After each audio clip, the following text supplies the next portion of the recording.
नीतीश बाबू के सुशासन के राज में पदाधिकारियों का मनोबल कितना बढ़ा हुआ है तो आप लोग भी समझते हैं। अपराधियों को पुलिस उल्टे संरक्षण दे रही है तो 24 घंटा के अंदर गिरफ्तार होना चाहिए था। एक दिन के बाद उसको मोबाइल पर धमकी दी जाती है कि अभी क्या हुआ है, देखा ना 4 दिन की चारों भाई को उड़ाया। प्रोफेसर रामबली सिंह चंद्रवंशी में पटना विश्वविद्यालय में प्रोफेसर हूँ और बिहार विधान परिषद का सदस्य था, लेकिन अभी मेरा टर्म था 2026 तक।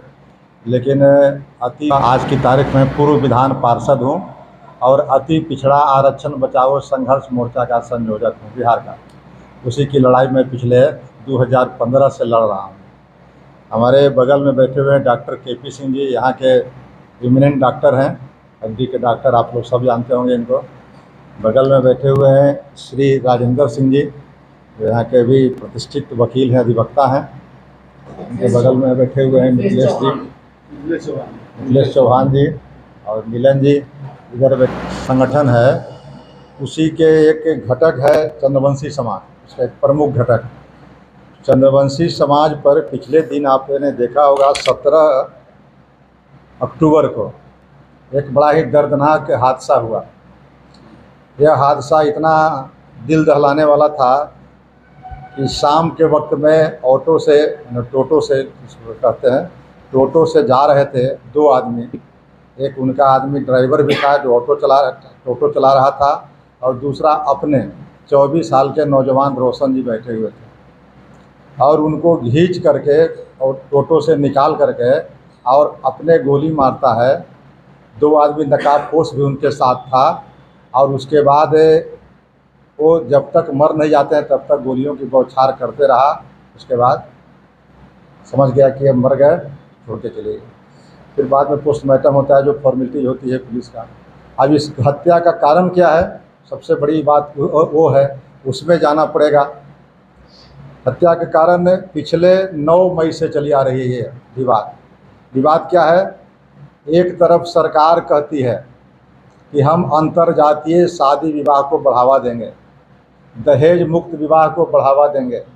सरकार की ये योजना है, सरकार के नियम कानून में बंधे हुए। दूसरे तरफ उसी रूलिंग जाति के लोग वहाँ रहते हैं बौरी में, तो काशी चक थाना है, जहाँ आबादी उनकी लगभग 90 से 100 घर होगी। आज जिस समाज पर हमला हुआ उस समाज के वहाँ 2-3 घर रहते हैं, यानी चंद्रवंशी समाज के। और उस समाज के लोगों का कसूर यही था कि स्वेच्छापूर्वक अंतरजातीय विवाह करने के लिए वो तैयार हुए, लड़की भी और लड़का भी, दोनों का एज था, बालिग थे। एक का 24 बरस है, एक का और 30-31 बरस है। तो यह 30-31 बरस या 24 बरस के उम्र में अगर कोई अंतरजातीय शादी विवाह करने के लिए तैयार होता है, आप समझ सकते हैं कि ये कोई बचपना नहीं है, कानून के नज़र में कहीं से दोषी नहीं है। बावजूद इसके पुलिस संरक्षण करने के बजाय और उस पर प्रताड़ित करती है और हत्या करने के लिए प्रॉपर समय देती है। जब लिखित आवेदन दिया गया उसके पहले 2-3 बार मारपीट हो गई। उस मारपीट के घटना के बाद जब लिखित आवेदन दिया तो लिखित आवेदन के बदले और उल्टे उधर से केस कर दी जाती है, जिसका FIR भी है 77 जाता है। और ये लोग जब आवेदन देते हैं तो थाना काशी चक थाना उसको रिसीव कर लेता है, लेकिन लिखित नहीं देता है, FIR लॉन्च नहीं करता है। इतना ही नहीं, वो लोग कहे कि हमको जान मारने का धमकी दिया है, हमको इनको पीटा है, उनको पीटा है, लेकिन कुछ संज्ञान नहीं लेता है। अगर यह संज्ञान लिया होता कि हमने इंटरकास्ट मैरिज किया है, मेरे पास प्रमाण है, वो एफिडेविट का नोटरी का भी प्रमाण है, मंदिर में हमने किया है उसके ऊपर प्रमाण है, और लड़की स्वयं जो है बालिग लड़की है वो कह रही है, तो इसके काफ़ी था। उसके बाद लड़की आकर के नवादा के कोर्ट में 164 का बयान भी देती है, थाना में भी रात भर रहती है, लेकिन थाना के थानेदार और जो दूसरे वरिष्ठ पदाधिकारी होते हैं थाना के, उन लोगों ने उसके साथ क्या किया, उल्टे समझाया नहीं, थ्रेटनिंग दिया, धमकी दिया कि तुम अपने परिवार से जाकर के मिल लो, अगर नहीं मिलोगे तो तुम्हारा भी हश्र बुरा होगा, इसलिए लड़की को शादी मत करो, तुम अंतरजातीय शादी मत करो। इस तरह पुलिस का रवैया थी। हम लोग तो अपेक्षा कर रहे थे कि पुलिस संरक्षण देती, लेकिन इस संरक्षण देने के बजाय पुलिस और उसको धमकी दे रही है कि तुम जा कर के अपने माता पिता से मिल लो। उसी माता पिता के लड़की के एक भाई, उसका नाम माधव है, वो दुर्दांत अपराधी है, साइबर अपराधी है। वह 2014 से कई जेलों में काट चुका है अपना, उस पर कई केस, उसके सारे अकाउंट जो है फ्रीज किए हुए हैं साइबर अपराध के कारण। वह लड़का को दूसरा जो भाई है रोहित, वो रहता है असम में, गुवाहाटी में कोई ग्रुप डी का नौकरी करता है। उसके उकसाने पर गांव के कुछ लड़कों के द्वारा इस घटना के अंजाम दिया गया इतने दिनों के बाद। यह कितना दुर्दांत अपराधी है वो, इसको पता करना चाहिए था। अभी मैं एसपी साहब से फ़ोन से बात कर रहा था, हालांकि मैं तो मिलना चाहता था, लेकिन नीतीश बाबू के सुशासन के राज में पदाधिकारियों का मनोबल कितना बढ़ा हुआ है तो आप लोग भी समझते हैं। वो लोग रविवार को कहते हैं कि हम लोग आवास पर नहीं मिलते हैं।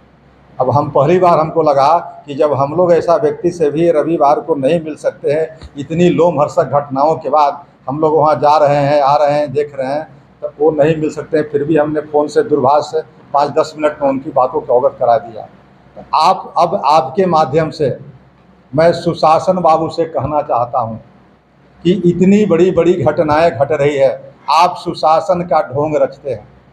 अगर आप ही के समाज के लोगों ने वहाँ इस तरह की घटना के अंजाम दिया है, सुशासन बाबू जिसकी सरकार है, उन्हीं के समाज के लोगों ने, यह पहली घटना नहीं है। इसी परिस्थिति में आप जो प्रतिनिधि हैं, जो चौथा स्तंभ होते हैं जनतंत्र के, उनसे मेरा अपील होगा आपके माध्यम से कि कम से कम इन बातों को, जो गरीब गुरबा की बात है, इज्जत की बात है, कानून की रखवाली करने की बात है, उस बातों को आप प्रमुखता से दीजिए कि ऐसी अगर व्यवस्था रही तो कमज़ोर वर्ग के लोग हथियार उठाने के लिए फिर मजबूर हो जाएंगे, ताकि अपनी बेटी बहनों की रक्षा कर सके, करने का प्रयास कर रही है। सिर्फ यही कारण है।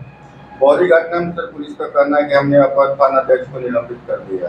ये सिर्फ काफ़ी नहीं है।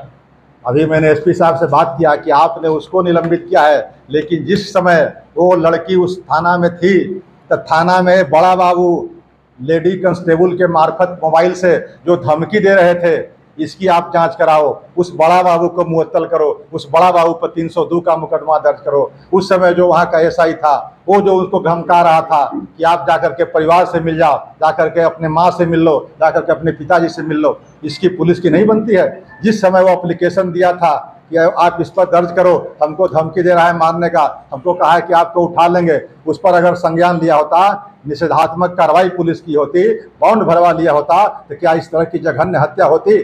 इसलिए मैं कह रहा हूँ कि यह पुलिस की एक सस्पेंशन कर देना ये काफ़ी नहीं है। जिसकी जान गई है उसका एक पुलिस अफसर की सस्पेंशन काफ़ी है उसके लिए।